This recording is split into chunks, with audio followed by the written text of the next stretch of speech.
오늘은 고난 속에서 기도하라는 제목으로 우리 성도님들하고 잠시 말씀을 나누겠습니다.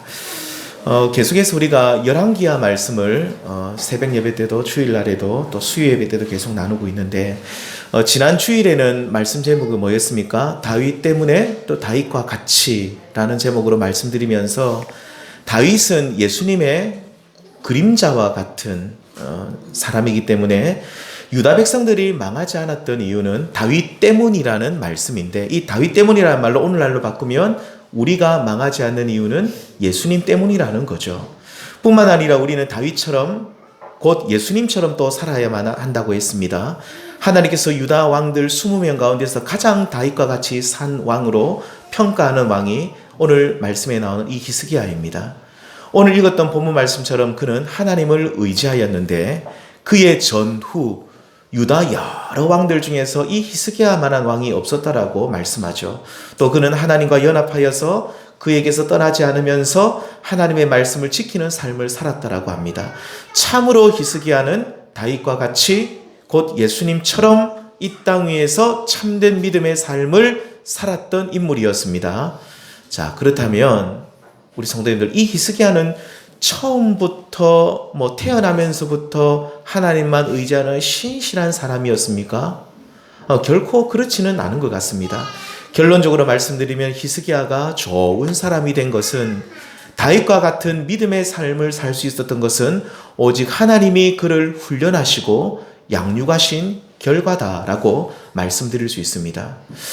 바울 사도가 고린도전서 15장 10절에 보시면 나의 나된 것은 하나님의 은혜로 되었다라는 말씀에서처럼 하나님께서 이 바울이 전에는 교회를 핍박하고 무너뜨리는 자였는데 예수 믿는 사람들을 잡아서 죽이는 일에 열심이었는데 하나님이 나를 선택하셔서 나를 훈련하시고 양육하시고 변화시켜 주셨다라는 그런 뜻입니다. 그래서 바울은 지금은 내가 교회를 사랑하고 형제를 섬기며 하나님과 함께 사역하는 신실한 종이 되었다라는 말을 하는데, 이렇게 자신을 향한 하나님의 열심, 하나님이 나를 훈련하시고 양육하신 그 사랑을 하나님의 은혜다라고 말하면서 나의 나된 것은 하나님의 은혜다.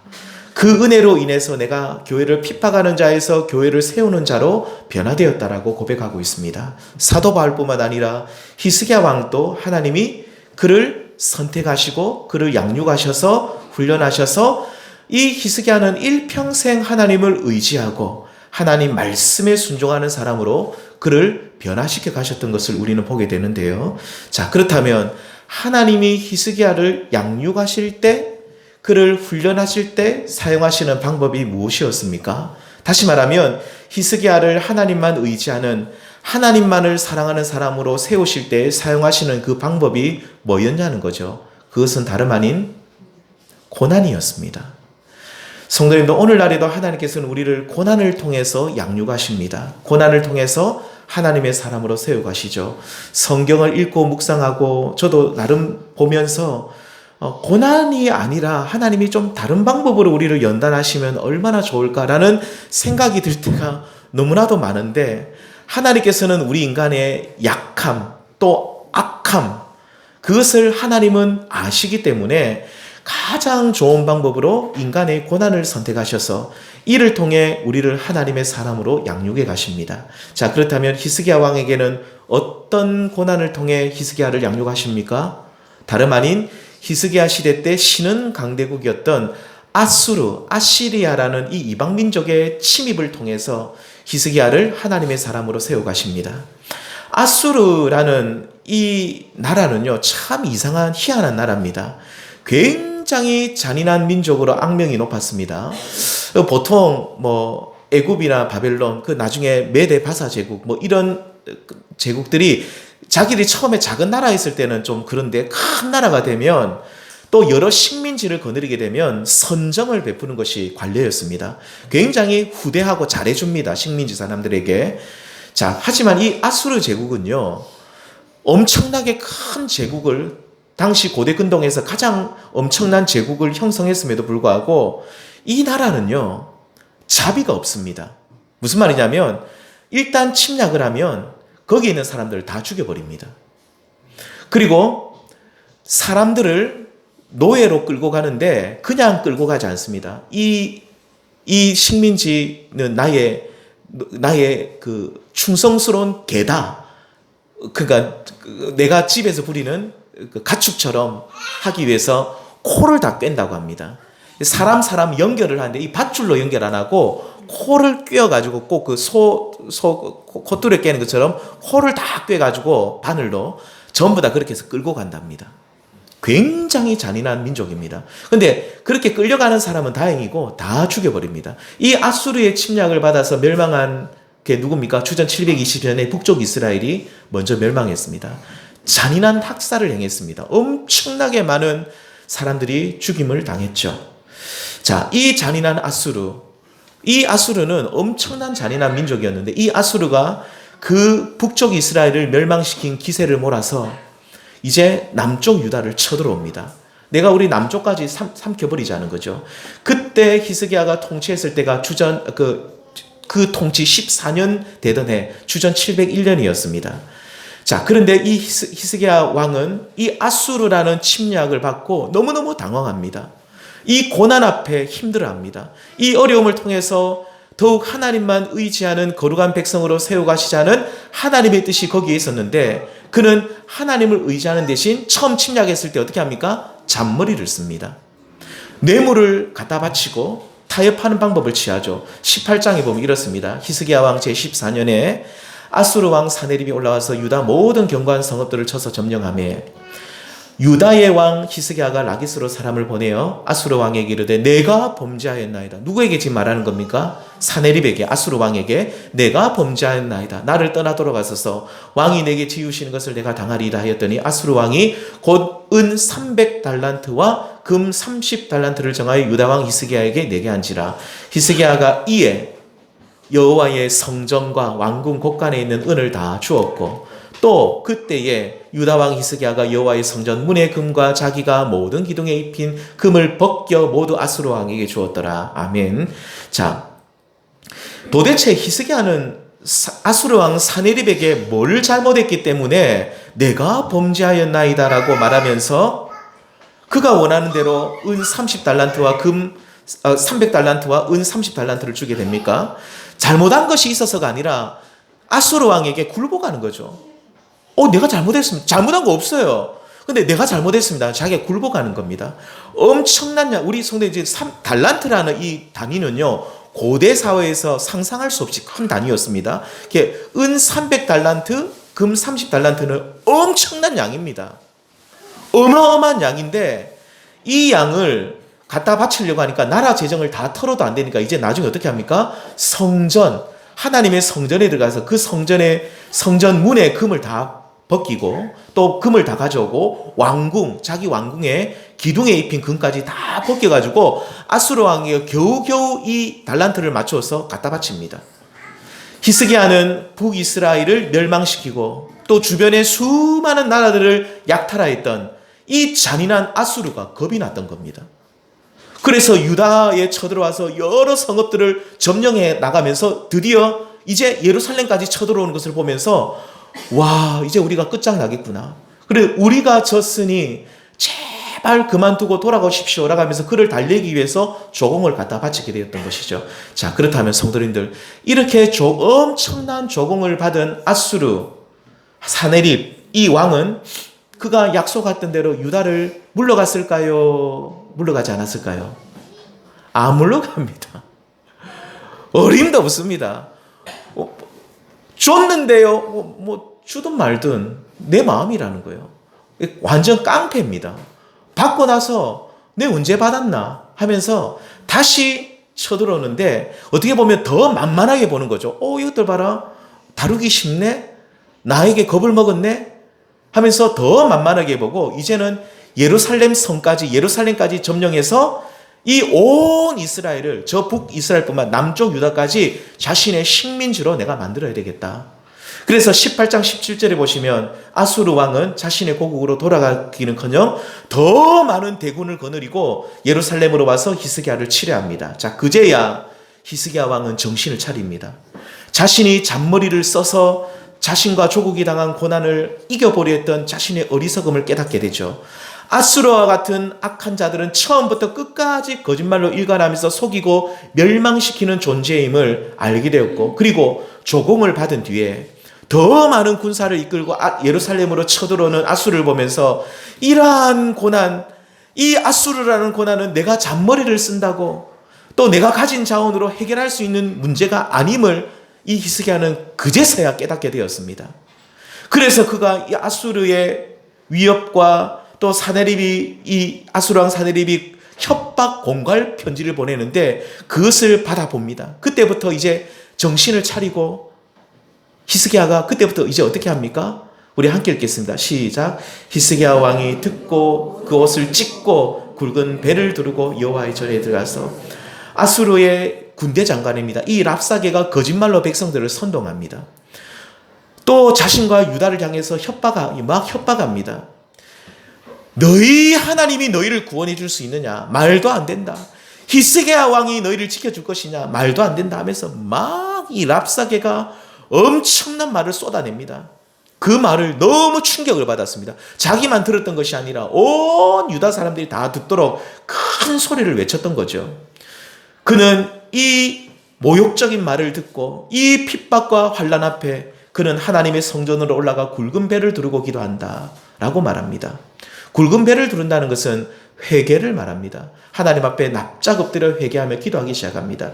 그리고 또 이어서 이것으로 끝난 줄 알았는데 아수르 왕이 이제는 편지를 한 장 보내는데 파피루스로 된 큰 편지를 한 장. 이 편지는 어떤 내용이냐면 한마디로 말해서 협박 공갈 편지입니다.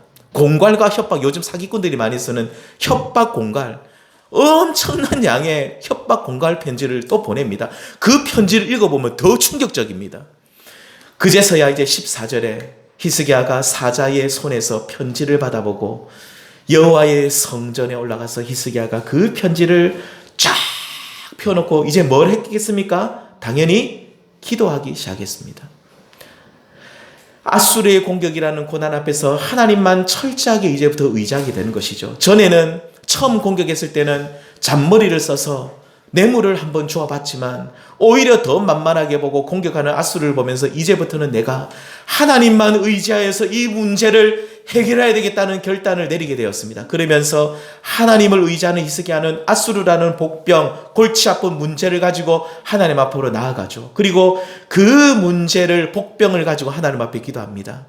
성도님들, 하나님을 의지한다는 말은 하나님을 찾고 그분께 기도하는 모습으로 나타납니다. 그러니까 저 하나님 의지하는데요, 마음만 가지고 의지하는 것이 아니죠. 저 하나님 의지하는데요, 마음만 되는 것이 아닙니다. 그 진정한 믿음이 아니죠. 실제로 내 앞에 다가온 고난의 문제를 가지고 하나님 앞으로 나아가서 엎드리고 기도하는 모습이 진정 하나님을 의지하는 믿음의 모습입니다. 하나님께서는 히스기야가 이렇게 나를 의지하는 참 믿음의 사람으로 그를 훈련하십니다. 무엇을 통해서 그렇게 하셨습니까? 아수르의 공격이라는 고난을 통해서 그를 양육하셔서 남은 바라보고 의지하는 참 믿음의 사람으로 세워나가시는 것을 보게 됩니다. 성도님들, 하나님께서는 오늘 우리를 참 믿음을 가진 온전한 하나님의 자녀로 세워가실 때에 고난을 통해서 우리를 연단하신다는 사실을 기억하십시오. 모두가 성공할 때에 인생의 쓴맛을 보도록 때로는 실패를 주시고요. 또 모두가 잘 될 때에 때로는 일을 꼬이게 하셔서 어려움을 허락하기도 하십니다. 공부를 열심히 했는데도 뭐가 안 될 때가 있거든요. 시험을 못 볼 수도 있고 떨어질 수도 있는 겁니다. 그 고난을 통해서 뭘 깨닫습니까? 내가 하나님만 의지해야 되겠다는 그 마음을 다시 새기게 되는 것이죠. 이렇게 실패할 때, 고난이 찾아왔을 때 우리는 어떻게 해야 되겠습니까? 그렇습니다. 히스기야 왕이 아수르 왕에게 뇌물을 갖다 바쳤던 것처럼 잔머리를 써서는 안 됩니다. 우리는 전공법을 선택해야 됩니다. 믿음의 사람의 전공법은 뭡니까? 하나님 앞으로 나아가는 겁니다. 만일 히스기야 왕이요, 처음 아수르 사네립이 공격했을 때 엄청난 뇌물, 막 300달란트 되는 은이나 30달란트 되는 금을 갖다 바치지 않고 잔머리 쓰지 않고 뇌물 쓰지 않고 처음부터 하나님께로 나왔으면 얼마나 좋았겠습니까? 하나님께서는 이렇게 고난의 문제를 가지고 내 앞에 엎드리면서 나를 의지하는 히스기야가 되기를 원하셨는데 그가 그렇게 하지 않고 세상적인 방법을 취하니 다시 아수르 왕의 마음을 움직여서 그를 공격하게 했습니다. 두 번째 공격은 첫 번째보다 더 강력하고 더 파괴적인 전략을 가지고 예루살렘까지 완전히 잡아먹으려는 대규모 공격을 하게 했던 것이죠. 성도님들, 히스기야를 사랑하시고 양육하시고 훈련하시는 하나님께서는 오늘날 우리들 또한 이러한 사랑과 은혜로 우리를 훈련하시고 양육하시는 분이신 줄 믿습니다.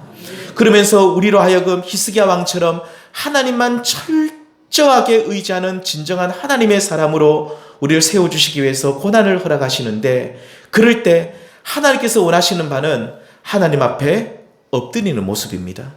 고난 앞에서 나는 아무것도 하나님 할 수 없습니다. 항복하면서 하나님께로 나아와서 기도하는 모습을 하나님은 바라고 계십니다. 하지만 처음에 히스기야 왕이 그랬던 것처럼 우리는 어떻습니까? 어려운 일이 닥치면 일단 우리가 잔머리를 쓰려고 합니다. 세상적인 방법을 한번 취해보려고 합니다. 그래, 이것저것 안 되면 이제 하나님 의지하려고 하죠. 그러니까 하나님은 어떻게 합니까? 처음 고난보다 더 큰 고난을 우리에게 주실 때도 있습니다. 정신 못 차리고 우리가 계속 세상적인 길로 나아가면 하나님은 더 큰 어려움을 통해서 나에게 나오게 하십니다. 우리의 생각과 방법으로는 결코 이길 수 없다. 항복할 때까지 더 큰 어려움을 주실 수도 있습니다. 그러니 처음 하나님이 신호를 딱 주시면, 아수르와 같은 복병을 주실 때에 우리는 어떻게 하면 제일 좋습니까? 납작 엎드려야 됩니다. 이것저것 다 해보고 안 되니 기도하면 우리는 너무 많은 고통을 받습니다. 그러니 처음부터 하나님을 의지해야 됩니다. 처음부터 하나님께로 나와서 우리의 문제, 우리의 고난을 하나님 앞에 아뢰야 되는 것이죠. 하나님, 이것 좀 보십시오. 제가 당하고 있는 이 어려운 현실을 돌아봐 주십시오라고 하면서 히스기야 왕이 자기가 사네립에게서 받은 편지를 펼쳐놓고 하나님 앞에 기도했듯이 우리들도 하나님 앞에 나와 나의 모든 문제를 다 펼쳐놓고 그렇게 하나님 앞에 자복하며 기도할 수 있어야 합니다. 하나님은 우리가 그렇게 할 때까지 때로는 우리를 초달하시고 때로는 타이르시고 때로는 고난을 통해 우리를 훈련하십니다. 성도님들, 오늘 우리의 삶이 히스기야 왕처럼 정말로 그 고난이 우리 앞길을 가로막고 있습니까? 여러 가지 실패로 인해 우리의 마음이 지쳐 있습니까? 인간관계에서 마음의 상처를 받고 괴로우십니까? 왜 하나님께서는 우리를 이렇게 힘들게 하십니까? 그것은 우리로 하여금 너는 내 앞에 엎드려라. 너는 내 앞에 나와서 너의 상황을 다 말하라. 너의 마음을 찢으며 기도하라는 하나님의 뜻이 여기에 있는 줄 믿습니다. 그래서 우리는 세상적인 방법 생각하지 마시고 어려운 일 당하면 일단 하나님 앞에 먼저 나오셔서 납작 엎드리며 기도할 수 있는 저와 우리 모든 성도님들 되기를 소망합니다. 자, 그렇다면 히스기야가 하나님과 연합하여서 진짜 이제 하나님 의지하는 사람 되었습니다. 아수르라는 이 정말로 골치 아픈 문제, 이 나라의 존망이 이 정말로 달려있는 이 문제를 가지고 하나님 앞에 납작 엎드려 기도했을 때 하나님이 해결해 주십니까? 아멘입니다. 하나님이 해결해 주시는데 19장 35절에 제가 말씀 읽어드리겠습니다. 이 밤에 여호와의 사자가 나와서 아수르 진영에서 군사 18만 5천 명을 친지라. 아침에 일찍 일어나 보니 다 송장이 되었더라. 아수르 왕 사네립이 떠나 돌아가서 니느웨에 거주하더니 그가 그의 신 니스록 신전에서 경배할 때에 아드람멜렉과 사라셀이 그를 칼로 쳐 죽이고 아라랏 땅으로 그들이 도망하며 그 아들 에살 핫돈이 대신하여 왕이 되니라. 아멘. 하나님 방법은요 정말로 간단합니다. 이 히스기야는 너무너무 복잡한 문제라고 생각했는데 하나님은 정말로 간단한 방법으로 아수르 군대와 아수르 왕 사네립을 처리해 주십니다. 하나님이 그냥 손을 한번 딱 드셨는데 하루 저녁에 몇 명이 죽습니까? 18만 5천 명이 그냥 아침에 일어나니 다 송장이 되어 있습니다. 하나님은 그냥 간단하게 처리하십니다. 우리는 굉장히 어려운 문제 갖고 이거를 어떻게 해결할까? 아마 히스기야는 그래 생각했을 겁니다. 하나님 우리에게 뭐 애굽을 붙여주시든지 다른 나라를 통해서 우리 군사의 어떤 힘을 모아가지고 이기게 해주시고 또 아니면 하나님이 누구를 굉장히 히스기야는 복잡하게 생각해. 하나님은 그래 안 하십니다. 그냥 손 한번 딱 드시니까 18만 5천 명 아침에 다 죽어버립니다. 그 전쟁 끝났습니다. 뿐만 아니라 하나님을 모욕하고 히스기야 왕을 업신여겼던 교만한 사네립은 살려주십니다. 사네립은 아침에 딱 일어나서 자기가 데려온 군사가 다 죽은 것을 그는 다 보게 됩니다. 충격이 엄청났죠. 하나님은 딱 살려두십니다, 사네립은. 그리고 나서 이 사네립이 자신이 믿는 니스록 신전으로 들어갑니다. 자기가 생각할 때 우리 신이 이번에 전쟁에서 패배했다 해서 내가 니스록에 우리의 신에게 더 경배를 더하고 더 내가 치성을 드리면 다음 전쟁에는 내가 이길 수 있겠지 하고 니스록 신전에서 막 치성을 드리고 할 때에 아드람멜렉과 사라셀이 그를 칼로, 이 두 사람이 누굽니까? 사네립의 아들들입니다. 이 아들들이 아버지를 보아하니 도저히 안 되겠는 거예요. 무슨 마음인지 몰라도 이 아들들이 신전에 들어가서 아버지를 칼로 쳐 죽입니다. 비참하게 죽습니다. 자기가 낳은 아들들의 손에 죽는 사네립, 제일 비참한 최후를 맞으면 하나님은 그렇게 심판하십니다. 그리고 나서 이 두 아들이 아버지를 죽이고 나니까 겁이 났는지 도망가 버립니다. 그래서 제일 어리버리한 막내 아들 에살핫돈이 제일 어리버리한 아들이었습니다. 이 아들이 왕이 됩니다. 나중에 이 아수르는 바벨론 제국에 몰락합니다. 왜냐하면 에살핫돈이 어리버리한 왕이었거든요. 그래서 이 왕은 자기 아버지처럼 그런 왕이 될 만한 그릇이 아니었어요. 그래서 나중에 이 아수르가 바벨론 제국에 의해서 완전히 그 이름까지도 사라져 버립니다. 성도는 이렇게 하나님께서는 아수르라는 또 아수르 왕 사네립이라는 골치 아픈 문제를 정말로 간단한 방법으로 해결하시고 히스기야와 유다를 구원해 주셨습니다. 성도님들, 우리에게 고난이 있으면 기도하셔야 하고 고난이 없더라도 기도하셔야 됩니다. 왜냐하면 하나님이 우리를 선택하셨고 또 우리를 양육하고 계시는데, 그렇다면 우리를 반드시 꼭 기억하십시오. 우리를 반드시 하나님만 의지하는 믿음의 사람, 신실한 믿음의 사람으로 우리를 만들어 가십니다.